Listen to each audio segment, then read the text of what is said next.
اردو خبر کے معزز دوستوں، میں ہوں ماجد ملک اور آپ تمام دیکھنے اور سننے والوں کو السلام علیکم۔ ناظرین گرامی، آپ نے بارہا یہ تو سنا ہوگا کہ بہت سے لوگوں نے راہ ہدایت پا کر دین اسلام قبول کر لیا، لیکن کیا آپ نے ایسے بدقسمت لوگوں کے بارے میں سنا جو دنیا کی دولت اور شہرت کمانے کے لیے دین اسلام سے منحرف ہو گئے؟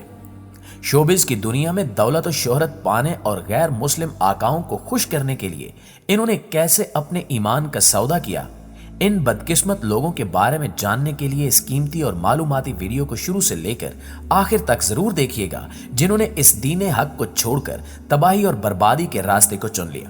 تو آئیے چل کر موضوع کا باقاعدہ آغاز کرتے ہیں۔ دوستو، سب سے پہلے بات کرتے ہیں پروین بوبی کی۔ بھارت کی ٹاپ ایکٹریس پروین بوبی نے 1980 کی دہائی میں بھارتی فلم انڈسٹری پر راج کیا اور ہر طرح کے رول ادا کیے۔ دولت اور شہرت کمانے کے لیے ہر طرح کے فیش سین عکس بند کروائے۔ حالانکہ پروین کا تعلق ایک پختون قبیلے سے تھا۔ پروین کے باپ کا نام ولی محمد خان تھا۔ پروین امیتابھ بچن کی گرل فرینڈ بھی رہ چکی ہے۔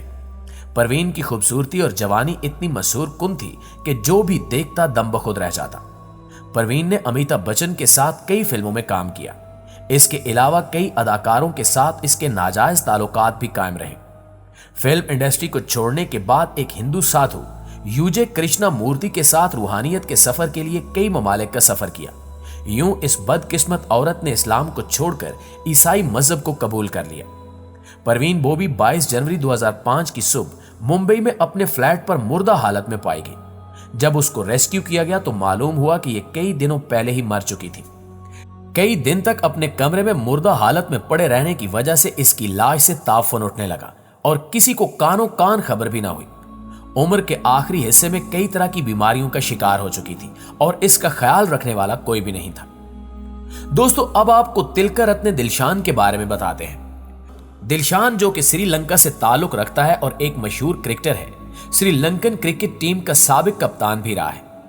اس کا شمار دنیائے کرکٹ کے امیر ترین لوگوں میں ہوتا ہے۔ دلشان IPL میں بھی نمایاں کارکردگی دکھا چکا ہے اور اس وجہ سے اس نے کافی دولت بھی سمیٹی۔ دلشان سن 1976 میں سری لنکا میں پیدا ہوا۔ دلشان کے والد مسلمان جبکہ والدہ بدھ مت مذہب سے تعلق رکھتی تھی۔ بچپن میں دلشان مسلمان تھا اور آپ کو یہ جان کر حیرت ہوگی کہ اس نے قرآن پاک مکمل پڑھ رکھا تھا اور اس پر عمل بھی کرتا رہا۔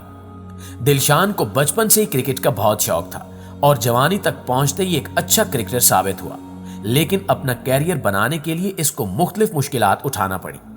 پھر ایک روز اس کے کرکٹ کوچ نے اسے یہ مشورہ دیا کہ اگر کرکٹ کی دنیا میں کامیاب ہونا چاہتے ہو تو دین اسلام کو چھوڑ دو۔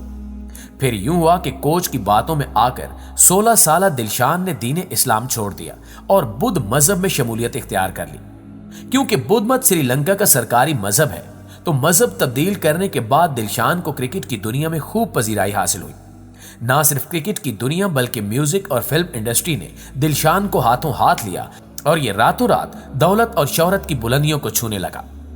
دنیاوی عیش و عشرت کی خاطر اس بدبخت انسان نے دین اسلام کو چھوڑ کر کفر کا راستہ اختیار کیا، جو کہ انتہائی افسوسناک ہے۔ ناظرین محترم، اب آپ کو جاوید اختر کے بارے میں بتاتے ہیں۔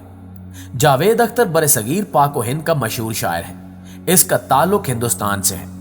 جاوید اختر اس وقت 78 برس کا ہو چکا ہے۔ جاوید اختر اردو ادب کی دنیا کا ایک جگمگاتا ستارہ تصور کیا جاتا ہے۔ یہ ایک بہت ہی عمدہ لکھاری ہے۔ جاوید اختر 17 جنوری 1945 میں گوالیار مدھیہ پردیش میں پیدا ہوا۔ والد کا نام جان نثار اختر تھا۔ اس کے والد بھی ایک شاعر تھے۔ اس کے دادا فضل حق خیرآبادی برصغیر کے مشہور عالم دین تھے، جنہوں نے 1857 میں مذہبی بنیاد پر تقسیم ہند کی تحریک چلائی تھی۔ جاوید اختر کا اصل نام جادو تھا اور یہ نام اس کے والد جان نثار اختر نے اپنی ایک ہندوستانی فلم کی گیت کے مناسبت سے رکھا تھا، اور اس کی وجہ یہ تھی کہ وہ اس دور کا کامیاب ترین گیت تھا، جس کے بول کچھ یوں تھے: لمحہ لمحہ کسی جادو کا فسانہ ہوگا۔ جاوید اختر نے لکھنؤ سے تعلیم حاصل کی۔ والد کی طرح جاوید اختر کی قلم میں ایسا جادو تھا کہ جو کوئی اس کا فن سنتا تھا وہ حیران رہ جاتا تھا۔ مسلم گھرانے میں تربیت پانے والا جاوید اختر ہندو مذہب سے متاثر ہوا اور فلم انڈسٹری کی چکا چوند روشنیوں کو دیکھ کر اس بدبخت انسان نے بھی دین اسلام چھوڑ دیا۔ آج کل یہ شخص کہتا ہے کہ اس دنیا میں کوئی خدا نہیں ہے اور اس کو بنانے والا بھی کوئی نہیں ہے اور مرنے کے بعد کسی سے کوئی بھی احتساب نہیں ہوگا۔ جاوید اختر خود کو سرعام ملحد کہتا ہے، یعنی کہ لا دین، جس کا دین سے کوئی تعلق نہ ہو۔ بہرحال جاوید اختر چال ڈھال سے ایک ہندو معلوم ہوتا ہے، جبکہ یہ خود پرست شخص اپنے آپ کو ایک سچا اور پکا ہندوستانی ثابت کرنے کی تگ و دو میں لگا رہتا ہے، اور اس وجہ سے یہ معاشی طور پر کافی خوشحال بھی ہو چکا ہے۔ بھارتی حکومت اسے خوب نوازتی ہے، جبکہ فلم انڈسٹری میں بھی اسے عزت کی نگاہ سے دیکھا جاتا ہے۔ ناظرین محترم، اب آپ کو وسیم رضوی کے بارے میں بتاتے چلیں۔ سید وسیم رضوی شیعہ مسلک سے تعلق رکھنے والا ہندوستانی ہے۔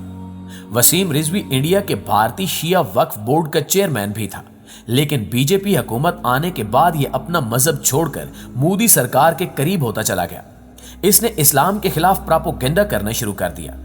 اس کام میں شدت اس وقت آئی جب وسیم رضوی نے مسلمانوں کی دل آزاری کے لیے نعوذ باللہ قرآن پاک میں موجود 26 آیات کو قرآن مجید فرقان حمید سے حذف کرنے کے لیے سپریم کورٹ سے رجوع کیا۔ یہ مسلمانوں کے خلاف گھناؤنا پراپوگنڈا تھا۔ اسی وجہ سے انڈین مسلمانوں نے احتجاج کیا اور اس کے سر کی قیمت بھی مقرر کر دی گئی۔ اس کے بعد وسیم رضوی نے ہندوؤں کی مکمل پناہ حاصل کرنے کے لیے غازی آباد کے ایک مندر میں تقریب کے دوران باقاعدہ اعلان کر دیا کہ وہ اسلام مذہب کو چھوڑ کر ہندو مذہب میں شامل ہو رہا ہے، اور اس تقریب میں بطور آگ کی پوجا کر کے اپنے آپ کو ہندو ثابت کر دیا۔ بھارت کے اسلامی علماء نے وسیم رضوی کے خلاف فتویٰ بھی جاری کیا، جبکہ وسیم رضوی کو مودی حکومت کی جانب سے مکمل پشت پناہی حاصل ہے، اور اب تو اس نے اپنا نام بھی تبدیل کر لیا ہے۔ اس کا ہندوانہ نام جتندر رانا رائن سنگھ تیاگی ہے، اور اس بدبخت انسان نے وصیت بھی کی ہے کہ مرنے کے بعد اس کی لاش کو جلا دیا جائے۔ ناظرین گرامی، آخر میں ذکر کرتے ہیں زین ملک کا۔ زین ملک برطانیہ سے تعلق رکھتا ہے اور ایک گلوکار ہے۔ زین ملک کا والد یاسر ملک مسلمان ہے اور پاکستان سے تعلق رکھتا ہے، جس نے یو کے کی ایک گوری کے ساتھ شادی کر رکھی ہے، جس سے 3 بیٹیاں اور 1 بیٹا پیدا ہوا۔ زین ملک نے اپنے بچپن میں قرآن کی تعلیمات بھی حاصل کی۔ زین ملک کی پرورش اسلام کے مطابق ہی ہوئی، اور ایک برطانوی فیشن میگزین واقعوں کو انٹرویو کے دوران زین ملک نے انکشاف کیا کہ وہ اب مسلمان نہیں رہا، کیونکہ وہ اپنی زندگی کو مسلمانوں کے مطابق نہیں گزارتا۔ زین ملک باکسر بھی رہ چکا ہے۔ ایک بار اس نے برطانیہ کے ایک شو میں شرکت کی اور اس شو میں اپنا ٹیلنٹ دکھایا۔ اسی شو سے اس کی شہرت کا سفر شروع ہوا۔ شہرت کو سنبھالنے کے لیے اس نے اسلام سے دوری اختیار کر لی اور خود کو ملحد کہنا شروع کر دیا۔ اس کے بعد وہ ایک امریکی ماڈل کے ساتھ ریلیشن شپ میں بھی رہا، جس کا نام گیگی حدید ہے، اور اس ماڈل کے ساتھ 6 سال تعلقات رکھے، اور ان ناجائز تعلقات کے نتیجے میں زین ملک کی ایک بیٹی بھی پیدا ہوئی۔ اس کے بعد آپس میں لڑائی جھگڑے کی بنا پر زین ملک کو 1 سال جیل کاٹنا پڑی۔ اس وقت زین ملک کو دنیا کے ٹاپ گلوکاروں میں شامل کیا جاتا ہے۔ زین ملک ماہانہ لاکھوں ڈالر کماتا ہے، لیکن اس بے پناہ دولت کے باوجود ذہنی سکون سے محروم ہے اور ایک بے معنی سی زندگی گزار رہا ہے، کیونکہ اس نے اسلام کو چھوڑ کر اپنے دلدل کا انتخاب کیا اور اب خدا کا قہر اس پر برس رہا ہے۔